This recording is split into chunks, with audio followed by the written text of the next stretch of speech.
Welcome back everyone to my Let's Play of Final Fantasy V, the 4-John Fiesta for T&V Small Critter Rescue. Last episode we got back to Galuf's home. We learned that he is a king. He's a king of the castle Baal, and it's near Exdeath's castle. So we're going to take a trip over to Exdeath's castle, although the plot is asking us to head to the north to the werewolf village Quelb, and then to the Drakenvale where the hiryuu grass is. The hiryuu grass will allow the hiryuu to heal up. The hiryuu was injured in the assault on Exdeath's castle, and it overstrayed itself rescuing the party from the Moogle forest. So, but before we go there, I'm going to do this optional cave and show off why we can't just assault Exdeath's castle right now. You think, well, why bother like saving the hiryuu and doing all this other stuff when you just go over to Exdeath's castle right now and defeat him? Well, we're gonna find out. You know, that barrier that they put up. Yeah, you can't approach the castle when that barrier is up. So I'm gonna make a save here because I know I'm gonna be defeated inside this cave, because there's an optional like boss. He's not really a boss, but he's only appears in this cave, and he's a really tough enemy, and our party just ain't equipped to deal with him. Basically, you basically almost have to have the float spell to deal with this guy, because when he's defeated, he does a final attack, an earthquake attack, similar to how Titan did, and that will just wipe out your characters. So I don't have the float ability, and the only other way I was able to beat it was I had a dragoon jump, and then it was defeated while the dragoon was in the air, so the dragoon survived the attack. Another way, I guess, is if you had a bard. The bard has a hide ability. You can have that bard hide to avoid that counter attack. But we don't have any of those classes, so yeah, it's pretty much a hopeless battle for us. But I'll just show it off anyway. So this cave is really short. It's just left to right. There's one split in the bottom. If you take that path, you'll end up at this doorway here. And beyond this doorway, after a few steps, you start finding gold on the ground. It starts at 10 gold, and then it doubles all the way up to 40,960 gold. So if you got every single piece of gold here, you would get a total of 81,910 gold. But at any time, you can run into this guild total, who, as you can see, is really tough. And basically, when you attack him, he will counter with this total shell, and that pretty much just knocks out an enemy. He does a double counter, so you'll see that right here. Galuf hits him, he does his total shell, and he counters twice. So you almost like need to be floating. You need to have like maybe a knight to block against physical. So a knight has an ability to protect itself from all physical attacks, reduce physical damage to 0. Basically have the knight cover everybody. But like I said, limitations of the classes that we have, we'll be able to take out the guild total. You check out the guild total fights in some of my other episodes. I know I defeated him in some of the other fiestas. So I'm just going to show off this little cave here. Like I said, it's a quick little cave. And this is where we would have ended up at if we didn't get blown away by the barrier, Exdeath's castle. So as you can see here, we're in the big bridge. We'll cross the big bridge, and then you'll see that when we head to Exdeath's castle, there'll be a barrier there that is going to prevent us from entering. And no more enemies on the big bridge, so those enemies that we fought on the big bridge, if you don't encounter them then, well, you're not going to encounter them at all, so. But you did encounter them, so. I'll miss most of them when I do the next year when I do this again, but I plan on doing a low-level game, since I've already played with all the classes. This is my last Fiesta where I've had all the jobs, so make it something different. So yeah, we try to approach Exdeath's castle, and this red barrier pushes us away. So I just cut back to the edge of the cave there where I did my initial save. And now we're going to head north to Quelb, the werewolf village. we encountered a werewolf earlier in the game at Carnic Castle. Remember, he was trying to save the crystal. We're gonna run into we're gonna run into his brother. I was gonna say one of his relatives, but his only relative. So, got some more new monsters here. That Kanago frog is a little bit of a sub-quest. When we get to Quelb village, there's going to be an old man there. He's the only human in the village. And he's going to want to have a frog. So what you have to do is you have to have a Beastmaster, and you go out and you reduce the frog to 1/8 of its max hit points, and then you capture it with the Beastmaster command capture, and then you come back and you give the frog and 10,000 gold to the old man. And as a reward, he will give you the Kanago jar, which basically means instead of having to reduce an enemy to 1/8 of its max hit points to capture it, you only have to reduce it to half its hit points, so it makes capturing so much easier. But we don't have a Beastmaster, so don't have to worry about it. So this is Kelger's house. It's the only one that isn't locked, but inside it's locked, so let's step outside. When we try to step outside, we are ambushed by a bunch of werewolves. Surprised that they kind of ambushed us, though, because they should see Galuf, you know? They should have seen Galuf. Galuf's like, hey, they're my friends. Hold on. And this scene never really made sense to me, but I guess it's one way to establish some of TNV's character and his connection to everybody. Kelger here, the werewolf, he's one of the 4 Warriors of Dawn who, along with Galuf, helped seal X-Death. And rather than just listen to Galuf, his, trusted friend, and say, hey, we're friends, for some reason he thinks that we're minions who brought X-Death back. And he won't listen to Galuf at all. And that ends up causing this fight to occur between Kelger and TNV.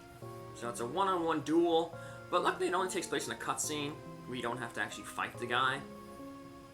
So, but we'll see that battle here real quick. And Kelger, he reminds me of Great Tiger from Punch-Out, the game.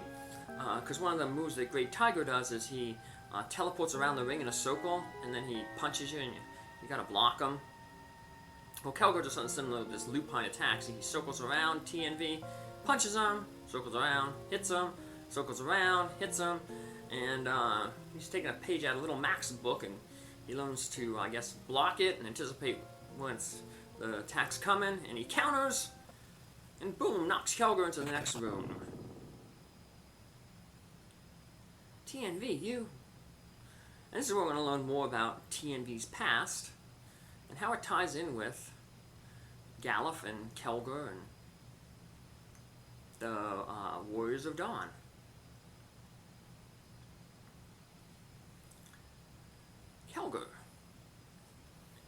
Kelger, your body can't take that much. You evaded my lupine attack. You're pretty good. It's a technique I learned from my father. What? What's your father's name? And we're finally going to learn TNV's father's name, Dorgan. You knew his mother's name was Stella. And at the mention of that name, Kelger and Galuf were just surprised, drop-jawed. And they say, the son of Dorgan. And here we're going to learn that Dorgan was another one of the Warriors of Dawn. So it didn't really show Dorgan's face, but if you kind of were putting things together, you saw the sprites of Dorgan in some of the cutscenes with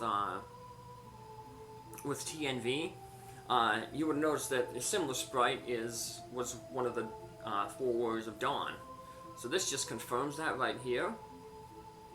And we're going to learn, basically, that Dorgan really didn't like the idea of sealing X-Death, an evil wizard from this world, in TNV's world. So here's the final battle here. Of course, they're like, hey, we have to seal him here. Here, are you suggesting we should seal a terrible evil from our own world and someone else's? I can't really agree to that. There's Ziza over there. We're going to meet him in a little bit. A few episodes. But he's the only one we really haven't talked about in terms of the Warriors of Dawn. So, but eventually they see that X-Death is reviving, and they're like, well, let's seal them. So they put their crystals together, and they seal X-Death in TNV's world. And Dorgan submits, finally listens to his friends, but he has a compromise. And that compromise, we'll see, is him basically deciding to stay in this world and basically act as a guardian. So that if X-Death, I guess, ever starts acting up or the crystals start, breaking, he'd be there as a first line of defense. So you can see the creation of those 4 rocks that sealed X-Death. They disappeared every time one of the crystals shattered. But boom, X-Death has been sealed, and now we basically know the past, the 30 years from ago. But now, unfortunately, TNV is going to have to let these guys know about the present. So he never really mentioned, I guess. He did mention that Dorgan was dead to Faris in Licks, but remember, Galuf was still sleeping at the inn when TNV went and visited his mother and father's grave. So he never directly tells Galuf that Dorgan's dead. I guess there would be no reason to, because he wouldn't know that Galuf would knew his father, so.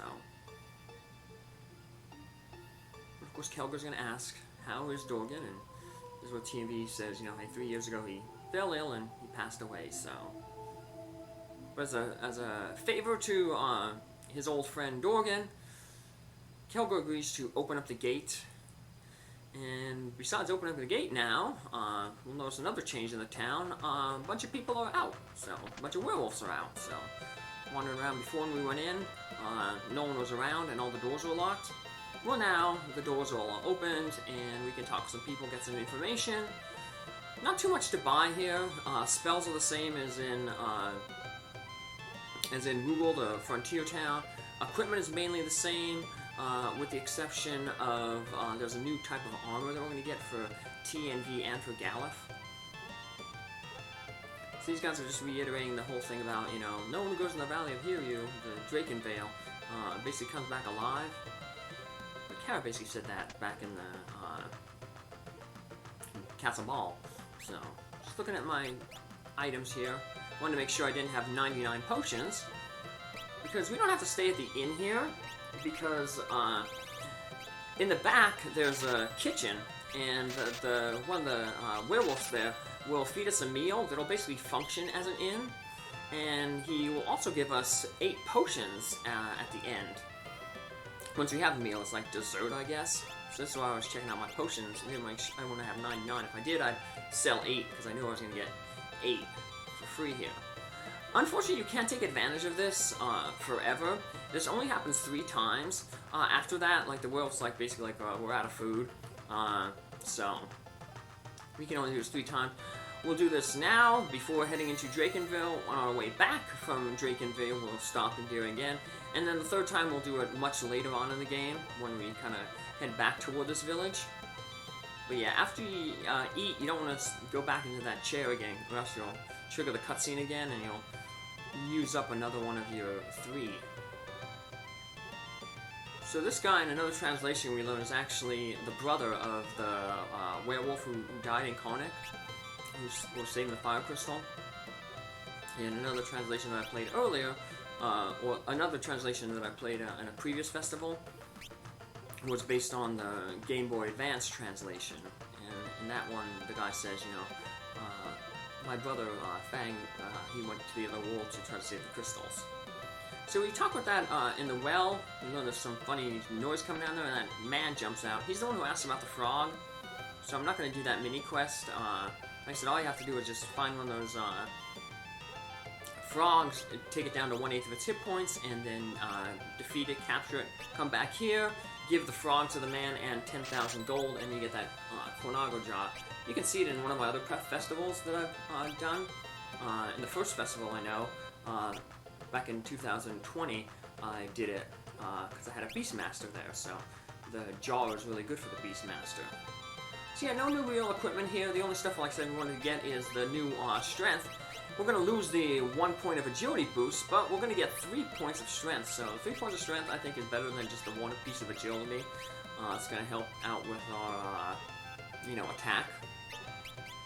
So, make Sword Dance a little bit more powerful. So, also gives a little bit better defense. So, yoink. And then before we go, we want to head up to the right, because we're going to see these 3 werewolves circling around. And they're going to give us a bard song. We're not going to be able to use the bard song because we don't have bards, but this is a really good song for Drakenvale when you go there. He says it really works well against undead monsters, and there's a lot of undead monsters up in Drakenvale. So, and that is, like I said, a really good spell, because it does massive damage to undead monsters. And there's going to be a certain fight in there where you only want to damage the undead monsters in this fight. So, because there'll be some live targets in the fight, and you want that live target to survive. So, you press A, opens up the gate, and then a quick walk through this forest will take us to the Drakenvale mountain, where we will head in our next episode to find that hiryuu grass, and hopefully save the hiryuu. Take care, have a good one, see you in the next episode. Bye!